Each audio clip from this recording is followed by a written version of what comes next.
la historia de Atrahasis, quien es el protagonista del poema que lleva su nombre. Pero el relato de esta leyenda empieza mucho antes de que Atrahasis entre en escena, incluso antes de que el hombre fuera pensado y creado. En tiempos en que los dioses menores, llamados Igigi, tenían que drenar los canales, tenían que cavar zanjas y hacer todo el trabajo pesado.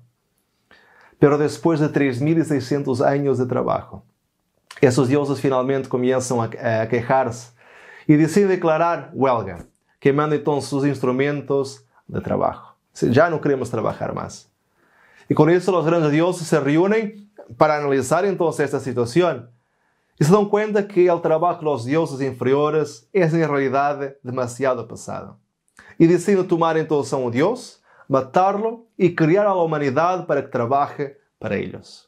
Para eso, entonces ellos mezclan la carne y la sangre de un dios con arcilla, y de seguida todo el conjunto de dioses escupen saliva sobre esta mezcla. Y cuando la mezcla estaba finalmente terminada, entonces Enki, el dios Enki, la divide en 14 pedazos, 7 para la derecha y 7 para la izquierda. De los 7 de la derecha se hicieron machos y de los 7 de la izquierda, hembras. Y al principio la solución de los dioses con sus dificultades iba muy bien. Los hombres hacen nuevos picos, nuevas asadas y cavan canales más grandes para alimentarse tanto a ellos como a los dioses. Pero después de 1200 años, la población se ha reproducido tanto que su ruido empieza a molestar tanto a los dioses que los pobrecitos ya ni siquiera consiguen dormir y por eso deciden hacer caer una plaga sobre los humanos que habían creado. Y es en esta ocasión que entra entonces en escena el héroe Atrahasis. Es él quien, a través de su sabiduría, apela a Dios Enki que le ayude. Y Enki le aconseja ofrecer sacrificios al dios de la plaga para terminar con esa plaga. Lo que realmente sucede. Y después de otros 1200 años, la humanidad nuevamente se ha multiplicado, al punto de que se violan nuevamente las ordenanzas de Enlil acerca del ruido. Y esta vez Enlil decide enviar una sequía para reducir el número de habitantes y conseguir que Hadad, el dios de las lluvias y los truenos, contenga entonces las lluvias. Pero una vez más, Atrahasis apela a Enki. Y otra vez él le aconseja concentrar la adoración y sacrificios en el dios responsable. Y en este caso, el dios de las lluvias y el dios de los truenos. Y ahora Hadad se siente como que avergonzado y entonces libera su lluvia para que se consiga producir alimentos una vez más. Pero después otros 1200 años pasan y el ruido ahora se hace enorme. Los pobres dioses no lograban descansar o dormir. Y entonces esta vez Enlil quiere asegurarse de que ningún dios pueda debilitar su resolución. Y entonces declaran un embargo general de los regalos de toda la naturaleza. Anu y Hadad debían guardar el cielo, Enlil la tierra y Enki las aguas para que ningún medio de alimentación alcance a la raza humana. Pero nuevamente Enki frustra el plan de hambre completa y libera grandes cantidades de pescado para alimentar a la gente hambrienta. Y ahora Enlil se pone furioso con Enki y convencido de borrar a la humanidad de la faz de la tierra, bueno, él entonces ahora decide crear una inundación para destruir toda la humanidad. Pero Enki se dirige a Atrahasis, que para sorpresa nuestra todavía está vivo después de miles y miles de años, para advertirle de esta inundación inminente. Y le dice que desarme su casa y que construya un barco completamente cerrado, donde ni siquiera el sol pudiera entrar. Que tuviera entonces unas cubiertas superiores y inferiores y que fuera muy fuerte. Y que el barco también tendría que llevar animales y también a su familia. Y bueno, esta construcción tardó 7 días. Y después de 7 días y 7 noches de lluvia también, el diluvio termina. Atrahasis desembarca y ofrece entonces ahora un sacrificio. Y nuevamente los dioses, llenos de hambre, entonces empiezan a oler esta fragancia y vuelan sobre el ofrecimiento, pues estaban llenos de hambre, porque no había nadie que trabajaba para ellos, y entonces empiezan a comer esa comida.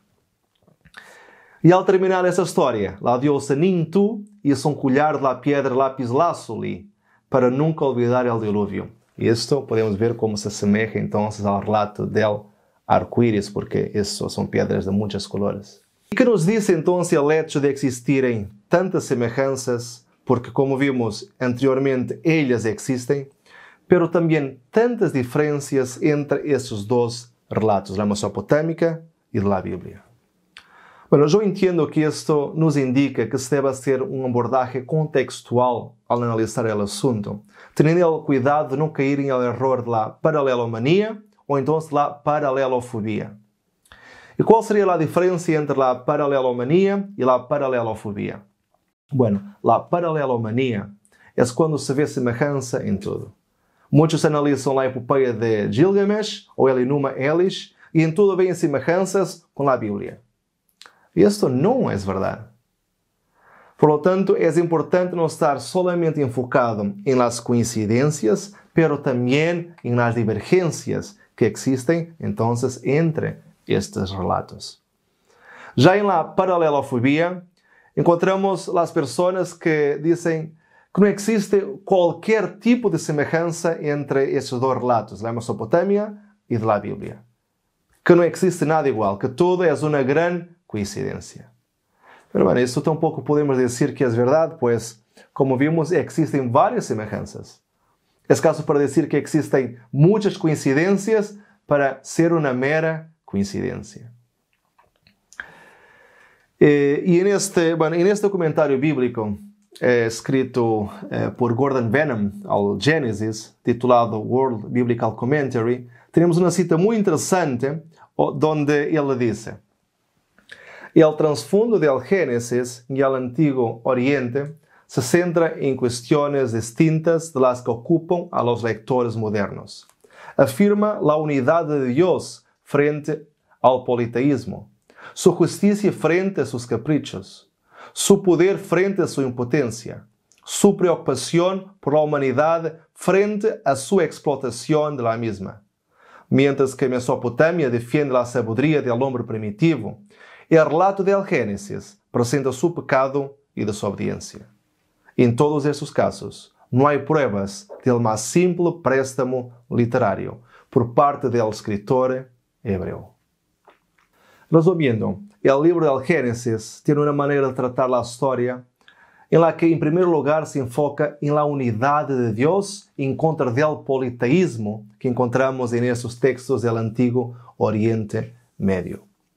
Además, también retrata la justicia y la bondad de Dios en lugar de sus caprichos.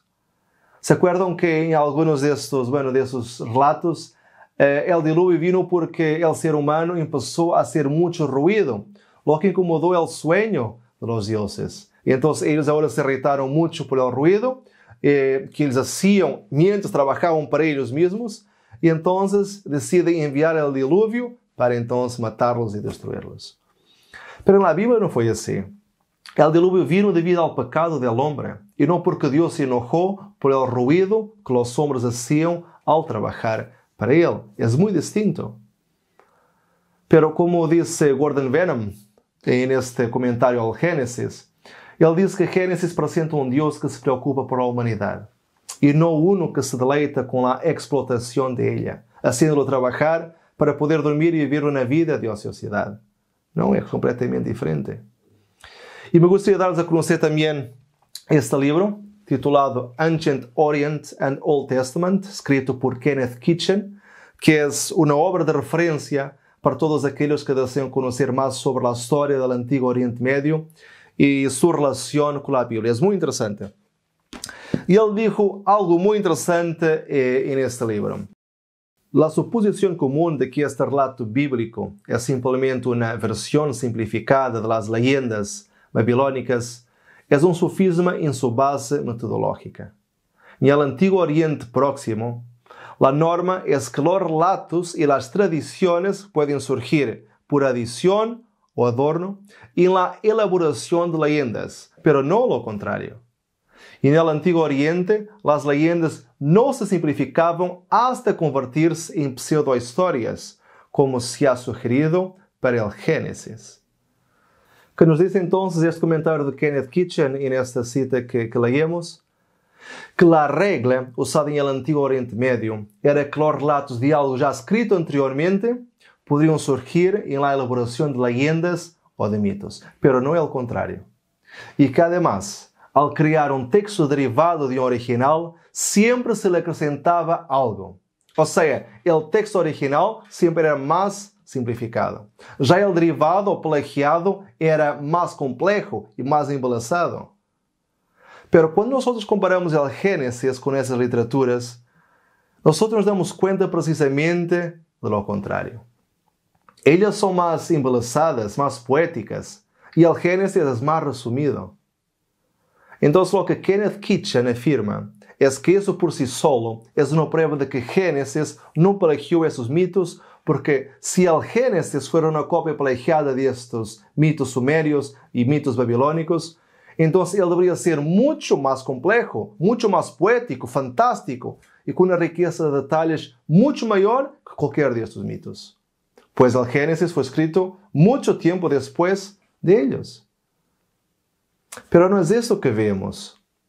El Génesis, aunque escrito después de estos mitos, es resumido y sintético.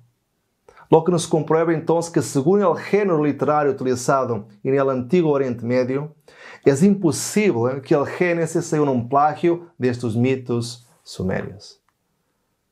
Además de eso, aunque existan semejanzas entre los relatos mesopotâmicos y también el relato bíblico, existen muchas más diferencias. Por ejemplo, en el Génesis, la creación no fue consumada a través de materia divina preexistente, como la sangre, el esperma o la saliva de un dios, tal como se verifica en los mitos egipcios, sumerios y babilónicos. En la Biblia existe también un solo Dios. Es un relato monoteísta, al contrario de todos los demás relatos, que son caracterizados por ser paganos y politeístas.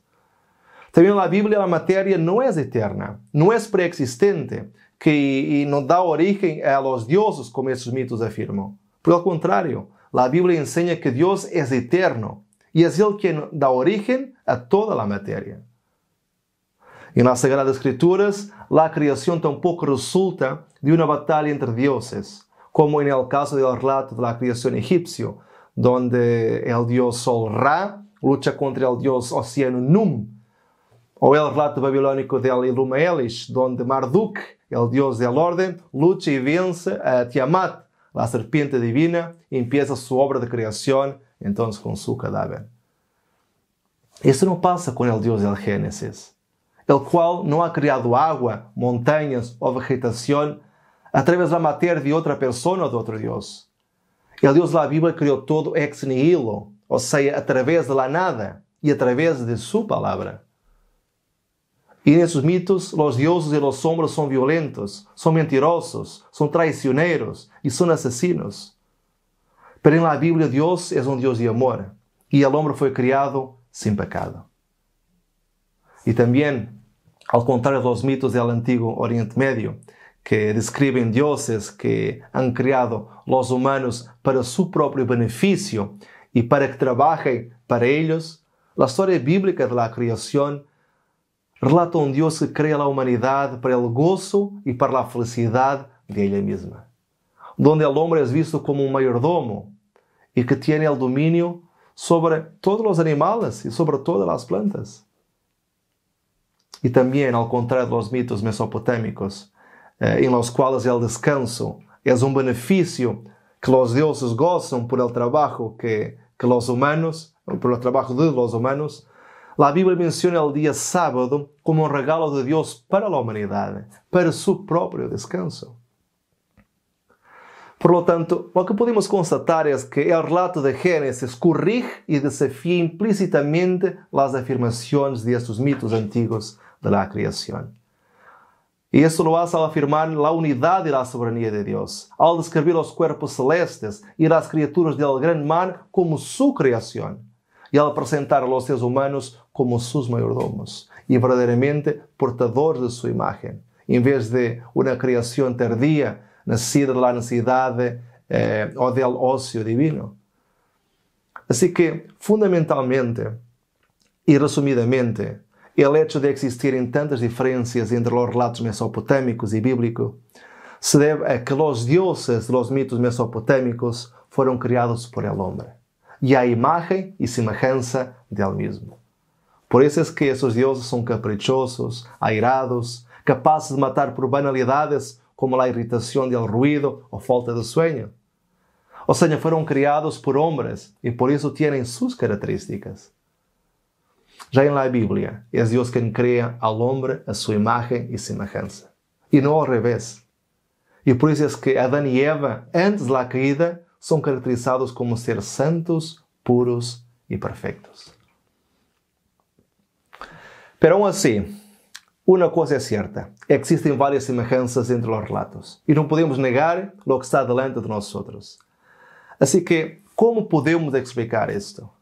¿Será que son mera coincidencia? Claro que no. Además de eso, debemos también cuestionarnos: ¿quién copió de quién? ¿Los hebreos, las culturas paganas, o las culturas paganas de los hebreos? Bueno, como es lógico, esta última opción es improbable, pues los mitos mesopotámicos son anteriores al Génesis de haberse escrito. Pero entonces, ¿cómo podríamos contestar estas dos preguntas? ¿Son las semejanzas pura coincidencia? ¿Y quién copió de quién? Bueno, lo más probable es que estos relatos de la creación y del diluvio, tanto en los mitos paganos como en la Biblia, surjan de un solo relato. O sea, todos ellos surgieron a través de una memoria universal. Todos fueron transmitidos oralmente desde Adán hasta los hijos de Noé, los cuales después también transmitieron a sus descendientes. Pero en esta transmisión, las personas que se convirtieron al paganismo y dejaron de adorar al Dios verdadero, entonces ellos empezaron a modificar el relato contado por Adán y Eva, muchas veces para beneficio propio y otras por una inspiración satánica que quería destruir la verdad. Porque incluso el hecho de que estos documentos pudieron haber sido escritos hasta 800 años antes de que Moisés escribiera el relato del Génesis, no significa automáticamente que el relato de Génesis fue derivado de estos registros. Y esto porque Moisés, al escribir el Pentateuco, también lo hace con el objetivo de separarse de los mitos mesopotámicos y a la vez entonces afirmar la independencia de su inspiración, que no se basa en ninguno de estos mitos, sino más bien en el único Dios verdadero. Así que lo más probable es que Moisés era consciente de todos los relatos de la creación existentes en sus días, y Génesis 1 es justamente una declaración deliberada de la visión hebrea de la creación contra estos mitos ya citados. Es como si fuera un repudio a esos mitos y una advertencia de la demonización que se encontraba en ellos. Fíjense lo que dijo James Gibson en cuanto a esto en este libro que se llama Fe y Ciencia. Es una cita muy interesante. A decir verdad, algunos eruditos han notado que el autor del Génesis estaba desafiando intencionalmente las versiones mesopotámicas, presentando un relato polémico. Es decir, el autor del Génesis estaba en desacuerdo con la versión mesopotámica de la creación y por su parte aportaba la versión correcta sobre cómo se había originado todo. Así que los cristianos no deben sorprenderse de que grupos étnicos por todo el mundo tengan sus propios relatos de la creación, sus propios relatos de la caída o del diluvio, relatos sobre hombres de grandes edades, incluso sobre la Torre de Babel. Porque estos relatos solo nos dicen que hubo una altura en que la gente tuvo el mismo registro o fue testigo de un acontecimiento común que fue transmitido entonces por una generación que se congregó en el mismo lugar y al mismo tiempo en un determinado momento de la historia. ¿Dónde? En la Mesopotamia. Y si aceptamos el relato bíblico de que la mayor parte de la población mundial después del diluvio entonces se concentraba en Babel, sería de esperar encontrar relatos históricos parecidos, como la creación, como el diluvio, dentro destas histórias e tradições de grupos étnicos diferentes que depois se foram esparcindo então por el mundo. E dado os muitos anos de diversidade cultural, mientras a humanidade se esparcia por todo o mundo, então não é de estranhar que estas histórias hayan adoptado suas próprias influências culturais a la hora de serem contadas. Ou seja, tanto os mitos mesopotâmicos como o relato bíblico surgiram de um recuerdo comum. E por isso existem várias perspectivas literárias sobre um só evento real. Sin embargo, isso não significa que todas as histórias sejam verdadeiras, pois todas são diferentes entre elas. Não existe uma tradição cultural compartida. Existe, isso sim, diversidade cultural que influenciou a maneira em como os diferentes relatos eram contados nas diversas culturas ao redor do mundo. Por lo tanto, lo mais provável é que tanto os relatos mesopotâmicos como o bíblico refletem um conhecimento universalmente preservado de eventos que ocorreram durante a história pré-diluviana do planeta Terra. E as variações nessas histórias foram transmitidas por diferentes culturas que se desarrollaram depois da divisão de los pueblos e la confusão de línguas em la Torre de Babel. Assim que para nós é claro que o relato da criação bíblica não é um plágio de antigos mitos mesopotâmicos, porque, incluso, se paramos a pensar um pouco, devemos recordar que os assírios, que dominaram na altura a Mesopotâmia, e os babilônios, que dominaram depois destes, sempre foram acérrimos inimigos de los hebreus, ao ponto de ser responsáveis por invadir, matar e incluso de destruir Jerusalém. Por lo tanto, se va a hacer a seguinte pergunta: será razonável afirmar que os hebreus copiaram o relato de um pueblo que os oprimia e que eles descrevem como crueles opressores? Eu creio que não. E tu, que pensas enquanto a isto?